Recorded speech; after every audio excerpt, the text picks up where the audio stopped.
Welcome to the Think for Yourself Clubhouse. I am Bill Martin, and this is a short subject about Venezuelans and due process. On Saturday, March 15th, the Trump administration loaded 137 Venezuelans whom immigration officers had arrested onto airplanes and flew them to El Salvador. The El Salvadorians immediately imprisoned them for at least a year, all at the expense of the United States.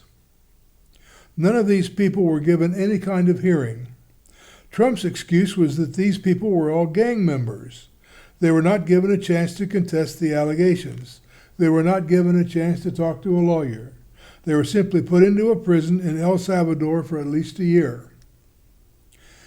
The Fifth Amendment to the United States Constitution requires in pertinent part that, and I'm quoting, "No person shall be deprived of life, liberty, or property without due process of law." It does not say no citizen. It says no person shall be deprived of due process. It does not say no person except people Trump thinks are gangsters. It says no person shall be deprived of due process. These Venezuelans were persons entitled to due process. What is due process? The chance to prove at a hearing that you've got the wrong guy, or I'm not a gangster, or I didn't do anything to get thrown into prison for, or I have valid immigration papers. I remember when I was a judge, we had a 1 in 1,000 case where law enforcement had actually charged the wrong man. Same name, different guy. Mark Musick was able to prove through tattoo evidence that his client was the wrong man. Witnesses said the offender had certain tattoos.